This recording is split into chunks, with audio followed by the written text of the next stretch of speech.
हे दोस्तों, मैं हूँ राइटर ममता चौधरी। आप देख रहे हैं काशी की छाँव में अभय, एपिसोड नंबर 33। काशी जब रुद्र और कुणाल के साथ वापस महल पहुंची तो उसने देखा अभय उसके सामने खड़ा हुआ था और वो उसे देखकर एक वक्त के लिए वहीं रुक गई और उसे देखने लगी। उसे ऐसे शांत खड़ा देखकर रुद्र समझ गया कि काशी गुस्से में है और हैरान भी। वो काशी को धीरे से बोला, काशी आगे बढ़ो, आपके पापा खड़े हैं। उसके ये बोलते ही काशी ने उसे गुस्से में देखा तो रुद्र उससे थोड़ी सी दूरी पर खड़ा हो गया। चंदो ने उसके पास आते हुए कहा, लाडो आप ठीक है ना? ये कहते हुए उसने उसे गले से लगा लिया। काशी ने उसके गले लगते हुए कहा, माँ हम ठीक हैं, अब इतने भी कमज़ोर नहीं हैं कि कोई भी आए और मार कर निकल ले। आप परेशान ना हो। ये कहते हुए उसकी नज़र राणा पर गई तो वो चंदो से दूर होते हुए बोली, बाबा आप यहाँ पर? मालिनी ने तो आपको किडनैप किया हुआ था ना? राणा ने उसे साइड से हक करते हुए कहा, हाँ किया था ना, पर हुक्म सा ने हमें छुड़ाया और वापस ले आए। ये सुनते ही इस बार काशी ने अभय की तरफ देखा और उसे देखते हुए बोली, शुक्रिया हुकुम सा जी। उसके ऐसे कहने पर अभय के दिल में एक तीस सी मची। राणा ने उसे ऐसे बात करते हुए देखा तो वो उसे बोले, काशी बेटा वो आपके पिता हैं, कैसी बातें कर रही हैं आप उनसे? काशी ने उनकी तरफ मुड़ के देखते हुए कहा, नहीं बाबा, मेरे लिए आप ही मेरे पिता हैं और चंदो माँ मेरी माँ, और कोई नहीं। मैं किसी को भी अपना पिता नहीं मानती। ये कहते हुए उसकी आंखों में गुस्सा था जिसे सब साफ देख पा रहे थे।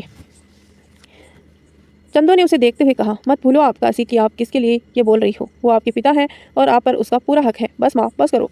अब हर कोई उठ के आएगा और मुझे पर हक जताने लगेगा। क्यों? किसने हक दिया उसे ये कहने का? और अगर ये पिता थे तो पूछिए इनसे इतने साल तक कहाँ थे? क्यों इन्हें अपनी बेटी और आप सबकी याद नहीं आई? इतने साल बाद ये इस तरह से मेरे पास आए और मैं इन्हें अपना लूँगी? नहीं, मैं इन्हें नहीं अपना सकती। और क्या कहा था आपने कि ये मेरी काशी माँ की बहुत प्यार करते थे तो उसे जुड़ी सबसे कीमती चीज़ से दूर रहे। क्यों नहीं आए ये मुझे से मिलने या आप लोगों से मिलने? क्यों हमसे दूर रहे? आप सबको इन्हें जो मानना है मानो, पर मेरे लिए ये सिर्फ हुक्म सा है, बाकी कुछ नहीं। मैं बहुत थक गई हूँ, अपने कमरे में जा रही हूँ और प्लीज़ मुझे कोई बात करने ना आए। ये बोल काशी वहाँ से चली गई। उसके ऐसे तरीके और तीखे शब्दों का और सवालों से अभय का दिल आज दुख गया था। वो वहीं रखे सोफे पर बैठ गए। उसने ऐसे बैठा देखकर राणा विजय बाकी सब उसके पास आए। रुद्र उसके सामने फर्श पर बैठता हुआ बोला, अंकल आप उनकी बातों को दिल पर ना ले। वो गुस्से में बहुत कुछ बोल दे जाती हैं, पर वो आपकी बेटी हैं और वो आपको बहुत प्यार करती हैं। आप यहीं रुके, हम आते हैं उसे बात करके। ये बोल वो उठ के काशी के पीछे उसके कमरे की तरफ गया। उसके जाने के बाद राणा ने उसके सामने बैठते हुए कहा, हुकुम साहब उसकी बात पर आप अपने दिल को मत दुखाइए। उसके ये बोलने पर अभय ने उसकी तरफ देखते हुए हल्के से स्माइल के साथ कहा, मुझे पता था ये होगा। आखिर उसकी माँ भी तो ऐसी ही थी, याद नहीं? 2 साल के बाद जब वापस आए थे तो कैसे गुस्सा थी। तो उनकी बेटी से तो हम 25 साल बाद मिले रहे हैं, तो कैसे वो मुझे इतनी जल्दी माफ़ कर देगी? खुद से दूर रहने के लिए अब उन्हें मनाना तो पड़ेगा ही। देखिए कैसे और लेब मानती है। पर एक चीज़ देख के अच्छा लगा कि वो इस चटर पटर की किसी आदत को अपने अंदर नहीं लाई। अपनी माँ पिता और बाबा पर ही गई है। उसकी इस बात पर सब हंस दिए। इधर रुद्र जब काशी के कमरे में आया तो वो गुस्से में खड़ी अपने कमरे में सोचे जा रही थी। रुद्र ने उसे कमरे में आकर दरवाजा बंद किया और उसे बोला, काशी ये क्या तरीका था अपने पिता से बात करने का? तुमने सोचा भी नहीं है कि आखिर तुम्हारे बात उन्हें कितना हर्ट कर सकती है? वो अपनी बेटी से मिलने के लिए खड़े थे, पर तुमने तो उन्हें एक राजकुमारी से मिलवाया, वो भी ऐसे जैसे उनकी बेटी नहीं किसी और का खोया हुआ हो। तुम चलो और अभी उनसे मिलो। काशी ने उसकी बात सुनकर उसी तरफ मुड़ी और उसे देखते हुए कहा, नहीं जाना मुझे कहीं, और आप जाइए यहाँ से। रुद्र ने देखा उसकी आंखों में आंसू बहते हुए उसके गालों को भिगो रहे थे। वो उसके पास आते हुए बोला, काशी वो आपके पापा हैं, बहुत इंतजार किया है उन्होंने आपका, और आप उन्हें क्यों नहीं मिलना चाहती? आखिर आप भी तो उनसे मिलने के लिए तड़प रही थी, तो अब क्या हुआ है? नहीं, मैं नहीं तड़प रही थी, नहीं मिलना चाहती हूँ उनसे। यह कहते हुए काशी ने अपना मुंह मोड़ लिया। रुद्र उसके पीछे से अपनी बाहों में लेते हुए उसे कहा, काशी मत बोलो झूठ, और हम जानते हैं आप इसीलिए गुस्सा हैं क्योंकि वो जिंदा होकर भी आपके सामने नहीं आई। पर हमारी बात सुनो, इधर देखो। ये कहते हुए उसने काशी को अपनी तरफ मोड़ लिया और उसके चेहरे को पानी अपने हाथों में लेते हुए उसके आंसुओं को पोंछते हुए कहा, काशी वो मजबूर थे, वो अभी आपके और किसी के सामने नहीं आ सकते थे, ना आपसे मिल सकते थे, क्योंकि उसी वक्त आप बहुत छोटी थी। चंदो आंटी भी प्रेग्नेंट थी। अगर वो सामने आते तो उसके साथ भी कुछ हो सकता था, और इतनी मुश्किल से सबकी जान बची थी। उन्होंने इसीलिए खुद को 25 साल तक आपसे दूर रखा। सोचा आपने एक बारे में भी कि उन्होंने कैसे अपनी सबसे प्यारी चीज़ को खुद से दूर रखा होगा? कैसे वो आपसे दूर रहे होंगे? कैसे वो खुद को रोक पाए होंगे? नहीं, आपने बस ये देखा वो दूर थे। काशी प्लीज़ जाइए और उनसे मिलिए। वो आपके लिए इतने दिन जिंदा थे। आप उनकी बेटी हैं, वो आपके अपनी बेटी का इंतजार कर रहे हैं। सुन रही हो ना आप? काशी ने उसकी तरफ देखकर सर हाँ में हिला दिया। तो आप चल रही है ना। ये कहते हुए उसने उसके बालों को उसके कान के पीछे किया तो काशी ने नज़रों को नीचे किए उसे फिर सर हिलाकर हाँ कहा दिया। रुद्र उसे स्माइल करते हुए देखा और फिर उसे अपने पास लाते हुए कहा, वैसे आप इस शादी को नहीं मानती पर अपने पति की बात आप बखूबी मानती हैं, कमाल है। यह सुनते ही काशी ने उसे धक्का मार के खुद से दूर किया और उसे देखते हुए बोली, ये ख्याल अपने मन से निकाल दे आपकी मेरा आपसे कोई रिश्ता है और यह कभी हो भी सकता है। आपकी बात इसलिए मानी क्योंकि वो सही थी, बाकी कोई बात जो आपकी मेरे लिए होगी उसे भूल जाइए, आपकी मानने वाली हूँ। ये बोल वो बाहर जाने लगी तो रुद्र ने उसका हाथ पकड़ अपने पास खींच लिया और उसके चेहरे को पकड़कर पानी उसके करीब लाते हुए बोला, आप ये ख्याल निकाल दो कि आप अपनी किस्मत में मुझे निकाल सकती हैं या खुद से मुझसे दूर कर सकती हैं। मैं मेरा नाम और आप पर मरते मेरा अधिकार को आप क्या खुद अपने महादेव से भी नहीं छीन सकते मुझसे। नीचे चले, अंकल आपका इंतजार कर रहे हैं। ये कहते उसने छोड़ दिया और दरवाजा खोलकर बाहर आ गया। काशी भी उसके पीछे बाहर आई, उसके साथ नीचे चली गई। नीचे आकर देखा तो अब वहीं नहीं था। उसने चंदो से पूछा, माँ पापा कहाँ हैं? चंदो ने उसे कहा, कहाँ है का क्या मतलब है? इतनी बदतमीजी से बात कर रही थी, यहीं खड़े रहेंगे? आपकी तीखी बातें इतनी तीखी थी कि वो चले गए। चले गए? ऐसे कैसे चले गए? अरे मैंने गुस्से में कुछ बोल दिया, इसका मतलब ये तो नहीं हो कि वो चले जाए। और आप लोगों ने उन्हें जाने कैसे दिया? रोका क्यों नहीं आप सब ने उन्हें? अरे आप सब तो को पता है ना कि हम गुस्सा मुँह कुछ भी बोल देते हैं। ये बोल वो बाहर जाने लगी तो पीछे से अभय ने कहा, हमें पता था इसीलिए हम नहीं गए। अभय की आवाज़ सुनकर काशी पीछे मुड़ी, उसे देखने लगी, फिर भागते हुए आई और उसके सीने से लग गई। अभय ने भी अपनी बेटी को कस के अपने सीने में लगा लिया। काशी ने उसे सीने से लगाए कहा, सॉरी पापा, मुझे माफ़ कर दो प्लीज़, आप मुझे छोड़कर मत जाना। ये कहते हुए उसकी आंखों में आंसू थे। अभय ने उसे सीने से लगाए हुए कहा, पागल ही होगी कोई जो आपसे दूर जाए? हम तो अपनी प्यारी सी गुड़िया से कभी दूर नहीं जाना चाहते हैं। काशी ने उसे दूर खड़े होते हुए कहा, पर अभी भी हम आपसे नाराज़ हैं, तो पहले मुझे मनाइए, उसके बाद सोचते हैं क्या करना है। चलो लग जाओ काम पर। हुकुम साजी, बहुत शांति से रहे ना आप थोड़ा आपकी शांति भंग करते हैं हम। सबकी उसकी बात सुनकर मुस्कुरा रहे थे और अब उसे देखकर परेशान था। माँ मुझे भूख लगी है तो आप मेरे लिए खाना बनाइए। और आप पापा, आप ये सोचिए कि आपने काशी को मनाना कैसे है, तब तक में हम चेंज करके आते हैं। ये बोल वो अपने कमरे में चली गई और उसके जाने के बाद अभय ने सबकी तरफ देखते हुए कहा, अभी जो मैंने कहा था वो भूल जाओ चंदो, इसमें तुमने अपना पागलपन भी भर दिया, अब मनाऊंगा कैसे मैं उसे? चंदो ने उसे कहा, अरे हुकुम सा, थारी बेटी है, जरा ध्यान दो, थारी जैसे ही पागलपन करे सही है। अब चलो मनाओ इसे, मैं तो चली इसे वास्ते खाना बनाने को। ये बोल चंदो वहाँ से चली गई। शाम का वक्त था। रायपुर में महल में मालिनी अपने कमरे में अकेली थी। वो टहलते हुए ना जाने क्या सोच रही थी। अभय का सबके सामने आ जाना उसके लिए बहुत बड़ी बात थी। वो अपने ही बनाए शतरंज के खेल में हारना नहीं चाहती थी। उसे लगता था कि इतनी जल्दी तो अभय सबके सामने नहीं आने वाला और जब तक वो आता वो काशी की शादी अमर से करवा चुकी होती। पर अब वो सब कुछ उल्टा हो गया था। इन सब बातों में उसे रोहन पर भी बहुत गुस्सा आ रहा था। वो ये सब सोच ही रही थी कि तभी उसके पापा आए और उसे फ़ोन देते हुए कहा, मालिनी दिल्ली से हॉस्पिटल से फ़ोन है, उसकी तबीयत बहुत ख़राब हो गई है, बात करो तुम। ये सुनते ही मालिनी ने जल्दी से फ़ोन लिया और बोली, हेलो डॉक्टर। उधर से एक लेडी डॉक्टर की आवाज़ आई, मैम इनकी तबीयत बहुत ख़राब है और इन्होंने खुद को चोट भी पहुंचा ली है, प्लीज़ आप बताइए क्या करें हम, ये हमारी बात नहीं सुन रहे हैं और ना ही चोट पर पट्टी करवा रहे हैं। उसकी बात सुनकर मालिनी ने कहा, आप उन्हें फ़ोन दे, मैं बात करती हूँ। उससे कहने पर उस लेडी डॉक्टर ने अपने सामने पीठ पर खड़ी औरत को फ़ोन दिया तो उसने बिना उसे देखे फ़ोन ले लिया और बहुत मीठी आवाज़ में बोली, हेलो मालिनी, देखो ना ये सब मुझे तब से कड़वी दवाई खाने को कह रहे हैं और मुझे घर भी नहीं जाने दे रहे हैं, प्लीज़ आप इन्हें बोलो ना कि ये मुझे जाने दे। उस औरत की बात पर मालिनी ने उसे प्यार से समझाते हुए कहा, देखो आप पट्टी करवा लो, फिर ये आपको घर छोड़ आएंगे, ठीक है? अब जिद मत करना और जैसे मैंने कहा है कर लो। मालिनी के कहने पर उस औरत एकदम से मान गई और उससे कहा, ओके आप बोल रही हैं तो मैं पट्टी करवा ले रही हूँ और प्लीज़ इसे बोलो कि मुझे घर पर ही रखा करें, यहाँ लाती हैं तो मुझे सारे स्टूडेंट्स की क्लास ख़राब होती है और मैं भी फिटिंग नहीं कर पाती और ना ही सीख पाती हूँ, आप बोल देना इसे। ये कहते हुए उसे फ़ोन वैसे ही खड़े हुए उसे दे दिया। डॉक्टर ने उसे फ़ोन लिया तो मालिनी ने उसे सब कुछ समझा के फ़ोन रख दिया। उसके फ़ोन रखते ही सुजीत जी ने कहा, आप कब तक इन्हें ज़िंदा रखना चाहती हैं और किसके लिए? क्योंकि अब इसका इस्तेमाल करना है इसीलिए तो इसे ज़िंदा रखा हूँ, यही तो आखिरी हथियार है हमारा। अब वक्त आ गया है कि इसे दिल्ली से यहाँ लाया जाए और इसे अभय के सामने खड़ा करके एक झटके के साथ दर्द दिया जाए। बहुत सुकून से रहा है अभय और उसकी बेटी, पर अब उसे ये झटका और दर्द मिलेगा, तब देखना हमें कैसे लगेगा उसे। ये बोलते हुए उसने देखा एक साथी स्माइल की। उधर जैसलमेर में काशी अपने कमरे में थी कि तभी कुणाल ने उसके पास आकर कहा, राजकुमारी आपने जो भी इन्फॉर्मेशन रोहन के लिए मांगी थी वो मैं ले आया हूँ। काशी ने उसे देखते हुए कहा, कि तो क्या पता चला उस रोहन के बारे में? उसके पूछने पर उसने रोहन के बारे में बता दिया। काशी ने सब सुनकर उसे कहा, मतलब साहब की एक बहन है जो उनकी जान है, कमाल है, हमें नहीं पता था। सुना एक काम करो, इस बार के धमाका करना, पर यहाँ नहीं जहाँ उसकी बहन है वहाँ, लेकिन उसकी बहन को बस हल्की सी खरोच आए ये देखना। उसके ये कहने पर कुणाल ने उसे कहा, जी राजकुमारी, जैसे आप बोले वैसा ही होगा। ये बोल वो चला गया। उसके जाने के बाद काशी ने खुद से कहा, रोहन शरावत बड़ा शौक है ना तुम्हें धमाकों का। अब सुनो तुम धमाके और जगाओ अपने अंदर का डर। साला हमें मारने मुंडे भेज दिए थे तुमने, अब देखो क्या करती हूँ मैं। ये कहते हुए वो खिड़की के बाहर देखने लगी। तो दोस्तों आज की इस कहानी को आपने एंजॉय किया होगा। अगर एंजॉय किया है तो प्लीज़ कमेंट करके बताना कि कहानी आपको कैसी लगी। अगर वीडियो पसंद आई है तो प्लीज़ लाइक करना और चैनल पर नए हैं तो सब्सक्राइब करके बेल आइकन प्रेस कर लेना, ताकि जब भी मैं वीडियो डालूँ आपको तुरंत नोटिफिकेशन मिले और मुझे भी ऐसी प्यारी प्यारी कहानियाँ लिखने के लिए मोटिवेट मिले, ताकि जब भी आप कमेंट करते हो तो मेरे चेहरे पर मुस्कान आ ही जाती है। सुबह का वक्त जैसलमेर में अभय अपने कमरे में रेडी हो रहा था। सब अपने कमरे में ही थे तो तभी अभय के कानों में वीणा की आवाज़ गई। तो वो अपने कोट की बाजू मोड़ते हुए नीचे आया। उसने देखा काशी मंदिर में महादेव की मूर्ति के सामने वीणा लेकर बैठी है और उसे बजा रही है। सारे नौकर भी वहाँ हाथ जोड़कर खड़े थे। ये देखकर उसने अपने कदम उसकी तरफ बढ़ा दी। काशी ने भजन गाना शुरू किया। ईश्वर सत्य है, सत्य ही शिव है, शिव ही सुंदर है, सत्य शिवम सुंदरम, सत्यम शिवम सुंदरम। ईश्वर सत्य है। अभय ने जब उसे वही भजन गाते सुना जिससे कभी उसकी माँ गाती थी तो उसके होठों पर एक लंबी सी स्माइल आ गई। वो वहीं खड़ा उसे देखने लगा और काशी वीणा लिए गाया जा रही थी। धीरे धीरे सब अपने कमरे से निकल के चले आए और सभी सीधा मंदिर में आकर हाथ जोड़कर खड़े हो गए। रुद्र भी अपने कमरे से निकल के आया तो उसने देखा काशी आज फिर से भजन गा रही थी। उसके गीले खुले बाल एक तरफ थे जिसमें से अभी भी पानी की कुछ बूंदें टपक रही थी और काशी बीच बीच में भजन गाई जा रही थी। राम अवध में है, राम अवध में काशी की, काशी में शिव काना वरंदा में, राम अवध में काशी में शिव काना वरंदा में। दया करो प्रभु देखो इनको, दया करो प्रभु देखो इनको, दया करो प्रभु देखो इनको।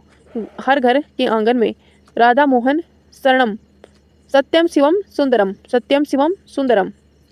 काशी का भजन खत्म हुआ तो उसके हाथ जोड़कर महादेव को प्रणाम किया और वाणी वहाँ पर रखकर प्रसाद देने लगी सबको।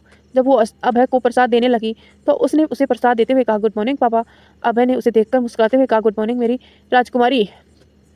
वैसे आप यहाँ, मैंने तो सुना था आप कभी मंदिर नहीं जाते थे, तो ये कैसे? काशी के ये पूछने पर अभय ने उसे कहा, आपकी माँ जब तक हमारी ज़िंदगी में नहीं आई थी तब तक मैं इन सब को नहीं मानता था, पर आपकी माँ को इन सब पर बहुत विश्वास था, इसीलिए हम भी इन्हें मानने लगे। ये बोल उसने अपने हाथों के लिए प्रसाद को थोड़ा सा काशी को खिला दिया।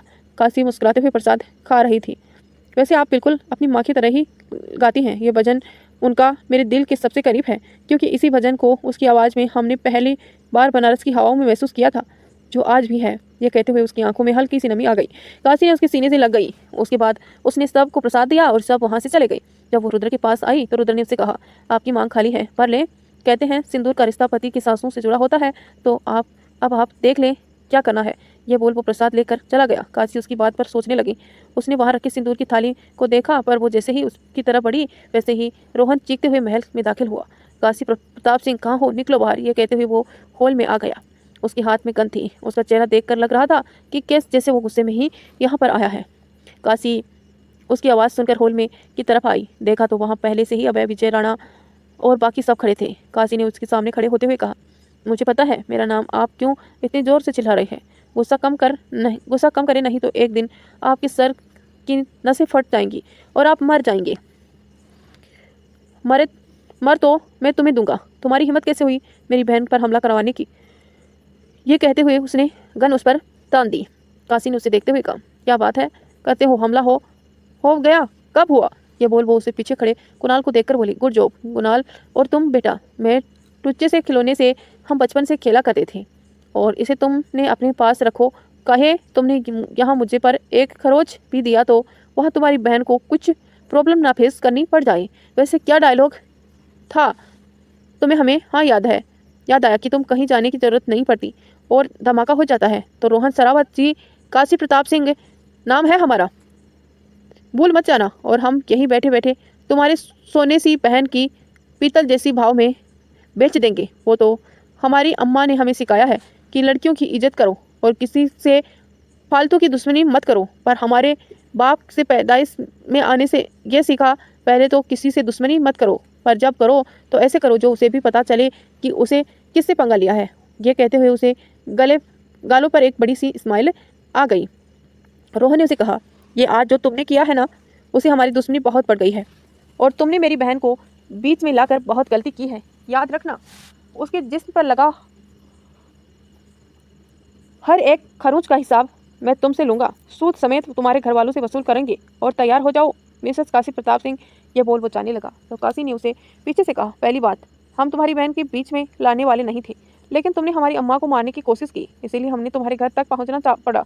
दूसरी बात, मेरे परिवार का बुरा करना छोड़ो, उसके बारे में सोच के भी देखो, मैं तुम्हें वो मौत दूंगी जो मेरी माँ ने तुम्हारे पापा को भी नहीं दी होगी।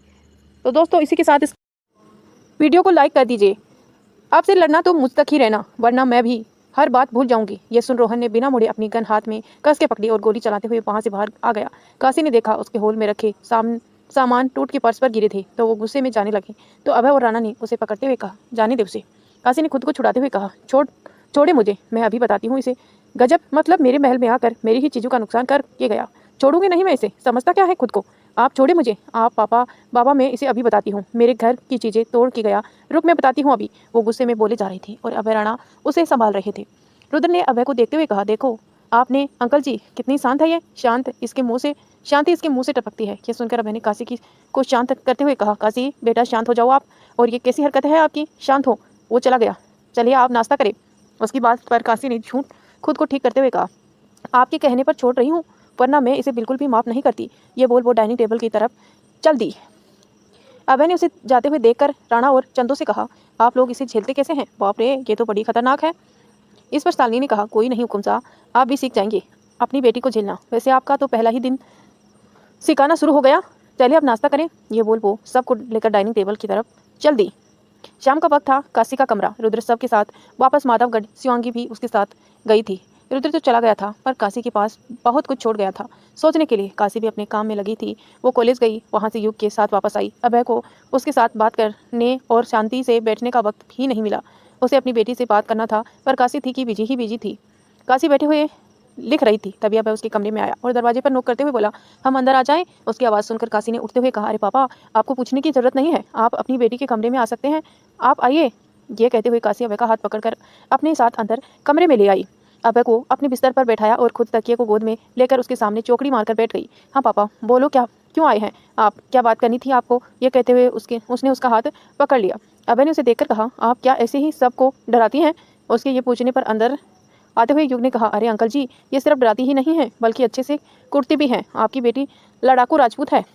ये कहते हुए वो अभय की दूसरी साइड बैठ गया। अभय उसकी बात सुनकर हंसने लगा और काशी ने युग का तकिया खींचकर मारते हुए कहा, तू तो चुप कर, चुगलखोर कहीं का। पापा आप इनकी बातों पर ध्यान मत देना, हम इतना भी किसी से नहीं लड़ते हैं जितना युग कह रहे हैं। उनके ये बोलने पर युग ने उसकी बात बीच में ही काटते हुए बोला, हाँ अंकल जी, ये सब को नहीं मारती थी, बस बनारस में इसने लल्ला पाके और 6-7 लोगों को धोया होगा, और हाँ कॉलेज में बस वहाँ के भाई जी कहे जाने वाले विमल पांडे को मारा होगा, और अभी रोहन, अमर और मालिनी से उलझ रही है कुंडी। अभय बैठा मुस्कुराते हुए सुन रहा था। नहीं पापा, ऐसा नहीं है, वो तो हमें इसकी वजह से लड़ना पड़ता था। आपको पता है पापा, ये लड़का होकर भी धमकी सुन के चला आता था। वो तो मैं होती थी जो इसको धमकी देने वालों को समझा के आती थी, और ये बस खड़ा देखता रहता था। जानते हैं आप, इतना डरपोक था कि पूछो मत आप। एक बार एक लड़की ने इसे प्रपोज किया। जानते हैं इसने क्या किया? उसने ये कहा तो अभय ने उसे कहा, क्या बोला इसने? अभय के पूछने पर युग ने काशी को रोकते हुए कहा, देखो दीदी बस करो आप, कुछ नहीं कहा था मैंने अंकल जी। अरे ऐसे कैसे, कुछ नहीं कहा था? पता है पापा, इसने उसे कहा, आप रुके मैं अपनी बहन से पूछ के आता हूँ। लड़की ये सुनते ही मुंह बना के इसके ऊपर फूल फेंक के चली गई। वहाँ खड़े सब हंस रहे थे और ये बुद्धू अपना सर खुजला रहा था। ये कहते हुए वो जोर से हंसने लगे और उसने के साथ अभय भी। युग ने इस बार उसे तकिए से मारते हुए कहा, दीदी आप कितनी गंदी हैं, ये बात क्या जरूरी थी बताने की? तू भी तो मेरे बारे में पापा को सब बता रहा था, तो तेरे बारे में भी तो पापा को पता होना चाहिए। ये कहते हुए वो भी उसे मारने लगी। अभय ने दोनों को बच्चों की तरह लड़ते देखा तो दोनों को शांत करवाने लगा, और ये सब राणा और चंदो बाहर खड़े देखकर मुस्कुरा रहे थे। चंदो ने उन सब की नज़र उतारते हुए कहा, देवी माँ मैं अब किसी को नजर ना लगे, हमारे परिवार को। हुकुम शाह के चेहरे की ये खुशी अब कभी उनसे अलग ना हो। हाँ अब हुकुम शाह अपनी ज़िंदगी की कमी को पूरा करे, अपनी बेटी की शरारतों को देखकर झेले और खुश रहे। ये कहते हुए उसने चंदो के कंधे पर हाथ रख दिया। रात का वक्त था।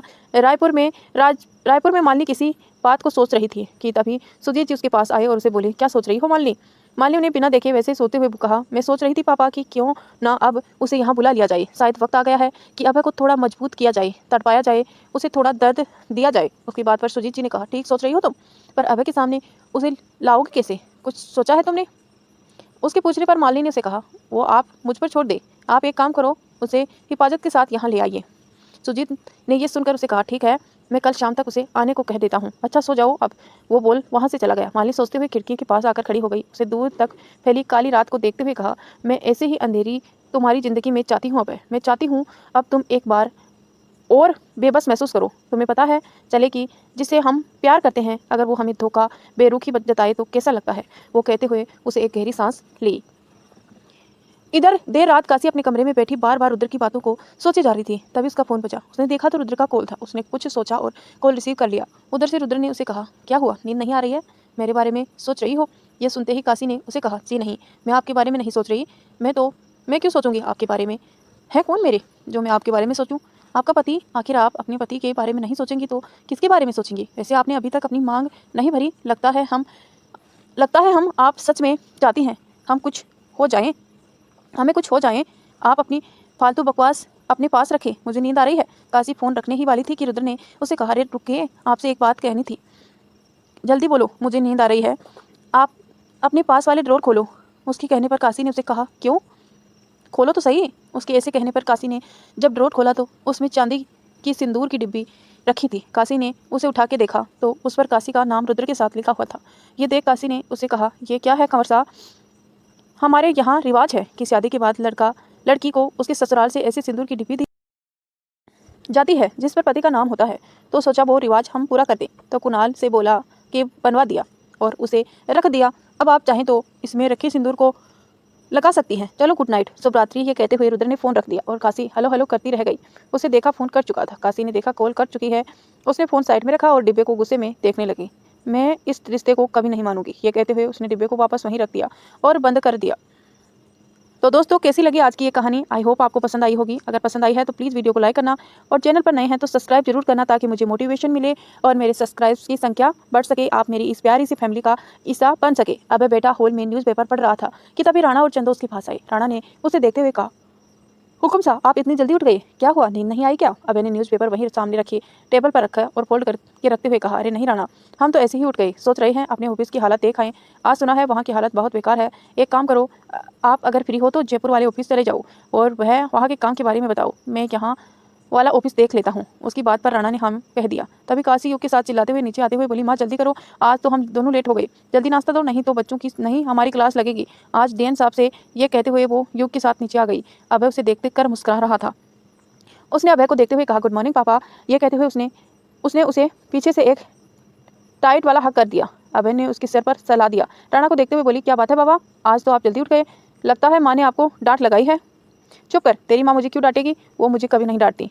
वो डिपार्टमेंट आपका, उसे डांट खाने का। ये कहते हुए उसने उसके सर पर हल्के से चपत लगा दी। काशी उसके सर को सहलाते हुए मुंह बना दी। तभी चंदो एक एन आवाज़ लगाते हुए कहा, काशी युग और आप सभी आ जाओ, नाश्ता रेडी है। उसके ये कहते ही काशी सबसे पहले भागते हुए उसके पास गई और डाइनिंग टेबल पर पास रखी कुर्सी खींच कर बैठ गई। युग उसके पास आते हुए बोला, दीदी नाश्ता कहीं भागा नहीं जा रहा है जो आप इस तरह से भागते हुए आ रही हैं। बेचारे नाश्ते भी डर गया होगा आपको देखकर। मैं भाग के इसलिए आई क्योंकि मैंने सोचा कि तू ना खा लो, तू भी तो मेरी तरह भुक्कड़ है। ये कहते हुए उसे पराठा अपनी प्लेट में निकालते हुए उसे दांत दिखा दिए। युग ने उसे मुंह बना के घूरने लगा। अभय और राणा जी आकर उसके साथ बैठ गए। वो लोग नाश्ता कर ही रहे थे कि तभी कुणाल घबराते हुए अंदर आया। उसे ऐसे अंदर आते देखकर अभय ने उसे कहा, क्या हुआ कुणाल, तुम इतना घबराए हुए क्यों हो? कुणाल ने उसे कहा, हुकुम साहब, रुद्र कंवर साहब का एक्सीडेंट हो गया है, वो हॉस्पिटल में है। यह सुनते ही काशी के हाथ में चमचा छूट के प्लेट में गिर गया। उसके चेहरे पर जहाँ कुछ देर पहले खुशी थी उसी जगह अब घबराहट और परेशानी ने ले ली। अभय ने उठते हुए कुणाल से पूछा, कैसे हैं वो, ठीक तो है ना? उसके उठते ही बाकी सभी उठकर खड़े हो गए। कुणाल ने उसे देखते हुए कहा, पता नहीं हुकुम राजा साहब ने इतना ही बताया, जब मैं उन्हें फ़ोन करके पूछा तो। ये सुनते ही अभय ने राणा से कहा, राणा आप चले हमारे साथ। उसके कहने पर राणा उसके साथ जाने लगा। काशी भी उसके साथ जाना चाहती थी पर वो कह नहीं पाई। अभय राणा जाने लगे तो युग ने उसे कहा, मैं भी चलूँ क्या? राणा ने उसकी तरफ देखते हुए कहा, आपको ले चाहिए, अगर कोई जरूरत हुई तो हम बुला लेंगे आपको। ये बोल वो अभय के साथ निकल गया।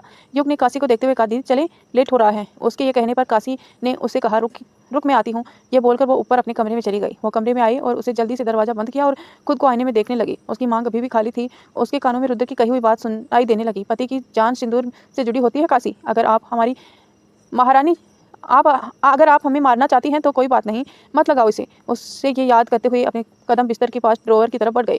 उसने ड्रॉवर खोला और उसमें रखी सिंदूर की डिब्बी को उठाया और आईने के सामने खड़ी होकर कुछ सोचने लगी। उसने चुटकी में सिंदूर को लिया और अपनी मांग में लगा लिया। अपनी मांग में सजे सिंदूर को देखते हुए काशी ने उसके बालों को ढका और बालों को पिन से टाँक के उसे खुले छोड़ दिए। उसकी सिंदूर की डिब्बी को ड्रॉर में रखा, उधर उसे लॉक कर दिया। वह जब वापस नीचे आई तो युग ने उसे देखते हुए कहा, आपको अभी बाल ठीक करना आया था? काशी ने अब बैग उठाते हुए कहा, चलो लेट हो रहा है। ये बोल वो आगे आगे चलने लगी। युग काशी के साथ कॉलेज के लिए निकल गया। इधर जब अभय राणा और हॉस्पिटल में पहुंचे तो देखा रुद्र बेड पर लेटा था। उसके हाथ में और माथे पर चोट आई थी। ज़्यादा बड़ा एक्सीडेंट नहीं था। विजय सालनी और शिवांगी वहीं खड़े थे। अभय अंदर आते हुए कहा, कैसे हो रुद्र, और ये एक्सीडेंट कैसे हो गया? अभय को आया देखकर रुद्र उठते हुए बोला, प्रणाम अंकल जी, आप सब यहाँ। आप दोनों को कैसे पता चला कि हमारा एक्सीडेंट हुआ है? राणा ने उसे कहा, वो कुणाल ने बताया हमें। पर आपका एक्सीडेंट हुआ कैसे?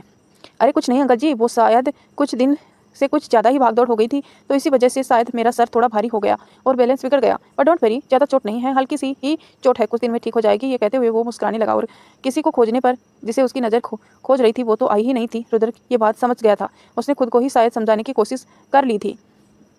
दूसरी तरफ जयपुर एयरपोर्ट पर मालिनी और सुजीत जी किसी को लेने आए थे। वो दोनों ही कब के एक्सेप्ट वाले गेट पर की तरह देख रही थी कि तभी वहां से एक लड़की बैग लेकर बाहर निकली। उसे देखकर मालिनी और सुजीत उसके पास आई। मालिनी ने उसे देखते हुए पूछा, सिया, गायत्री कहाँ है? उसके ये पूछने पर सिया ने उसे कहा, मैम आ रही है। वो उसकी साड़ी पर कॉफ़ी गिर गया था, गलती से किसी ने उसे साफ करने गई है। मुझे बोली चलो मैं आती हूँ, तो मैं चली आई। ये सुनते ही मालिनी ने उस पर गुस्सा करते हुए कहा, दिमाग खराब हो गया है तुम्हारा? मैंने बोला था ना कि उसे कभी अकेला नहीं छोड़ना है, तो तुमने उसे अकेला कैसे जाने दिया? वो उसे डांट ही रही थी कि तभी एक आवाज़ आई। आप फिर से उसे डांटने लगी? मालिनी, कितनी बार कहें आपसे कि गुस्सा अच्छी बात नहीं हो। ये सुनते ही मालिनी ने उस पर गुस्सा करते हुए कहा, दिमाग खराब हो गया है तुम्हारा? मैंने बोला था ना कि उसे कभी अकेला नहीं छोड़ना, तुम उसे अकेला कैसे जाने दिया? वो उसे डांट ही रही थी कि तभी एक आवाज़ आई। आप फिर से उसे डांटने लगी? मालिनी, कितनी बार कहा है आपसे कि गुस्सा अच्छी बात नहीं होता। मालिनी ने जब आवाज़ की तरफ देखा तो स्माइल करती हुई काशी की हूबहू शकल की लड़की खड़ी थी, पर उम्र उसकी लगभग 40 के करीब होगी। लेकिन उसे देखकर कोई भी कह सकता था कि वो बहुत खूबसूरत है, और उस औरत की खूबसूरती ऐसी थी कि वहाँ के गुजर रहा हर लड़का उसे बिना देखे नहीं जा रहा था। उसे देखते ही मालिनी ने कहा, ओ गायत्री, आप जानती हैं ना कि आपको लेकर मैं कोई भी लापरवाही बर्दाश्त नहीं करती। ये कहते हुए वो गायत्री के पास आ पर वो उसे रूठ के खड़ी हो थी। उसे खड़े हुए देख मालिनी ने उसे कहा, अच्छा बाबा सॉरी, अगली बार हम इसे नहीं डांटेंगे, बस अब तो ना रूठो हमसे। ये कहते हुए मालिनी ने उसका हाथ बहुत प्यार से पकड़ लिया। उसके ऐसे मानने पर गायत्री मान गई। वो मुस्कुरा के देखने हुए बोली, ठीक है, पर तुमने ऐसे जल्दबाजी में हमें यहाँ बुलाया क्यों है? मालिनी अब उसे अपने साथ गाड़ी तक लाते हुए बोली, क्योंकि अब आप हमारे साथ यहीं रहेंगी। हमने आपके लिए यहाँ एक बहुत अच्छा घर बनाया है, बिल्कुल वैसा ही जैसे कि आपको चाहिए था, और जैसे आपका शिमला वाला घर था। चलिए आपको दिखाते हैं। ये कहते हुए वो उसे लेकर गाड़ी में बैठ गई। गाड़ी में बैठते हुए गायत्री जी ने सुजीत से पूछा, आप कैसे हैं अंकल जी? सुजीत ने आगे बढ़ते हुए कहा, मैं ठीक हूँ। वो इतना बोल के शांत हो गया। सुजीत जी गायत्री के ज़्यादा बात नहीं करती थी। उसकी आंखों में हमेशा एक गुस्सा दिखा जब वो गायत्री के सामने होते, पर गायत्री इस बात को हर बार इग्नोर कर देती क्योंकि सुजीत जी उसके साथ कोई बदतमीजी नहीं करता था। मालिनी गायत्री और सिया को लेकर वहाँ से निकल गई। शाम का वक्त था। जैसलमेर के महल में काशी अपने जब से कॉलेज से आई थी तब से वो अपने कमरे में थी। वो बेचैनी थी कि रुद्र से बात करनी चाहती थी, लेकिन बात कर नहीं पा रही थी। उसे फ़ोन उठाया और कुछ सोचकर शिवांगी को कॉल लगा दिया। इधर माधवगढ़ में सब रुद्र को लेकर घर आ गए थे। शिवांगी रुद्र के पास ही बैठी थी और उसे दवाएं दे रही थी, खाने से पहले वाली। उसने पानी को देते हुए उसे कहा, भाई आप दवा ले लो, मैं तब तक आपका खाना ले आती हूँ और तब खा के आप आराम करना। ये कहते हुए उसने उसे दवा दी। रुद्र ने भी दवा लेकर खा लिया। शिवांगी रुद्र के कमरे से निकलकर बाहर आई। वो जैसे ही बाहर गई वैसे ही रुद्र के कमरे में रखा उसका फ़ोन बज उठा। रुद्र ने फ़ोन की आवाज़ सुनी तो देखा तो बिस्तर पर शिवांगी का फ़ोन था जो वो भूल गई थी। उसने फ़ोन उठा के देखा तो काशी का कॉल था। रुद्र ने सवाल के साथ फ़ोन उठाया और वो कुछ बोलने ही वाला था कि तभी उधर से काशी की परेशानी आवाज़ आई। हेलो शिवांगी, कैसे हैं कंवर साहब? ठीक है ना? वो ज़्यादा चोट तो नहीं आई उन्हें? काशी बिना ये जाने कि फ़ोन पर कौन है वो बोले जा रही थी। रुद्र ने उसकी बात सुन बेड के पीछे पीठ लगाकर बैठते हुए उसे कहा, हमें नहीं पता था आप इतनी परेशान ही जाएंगी, वरना आप तक हम खबर पहुंचाने नहीं देते, क्योंकि आपको परेशान नहीं देख सकते हम।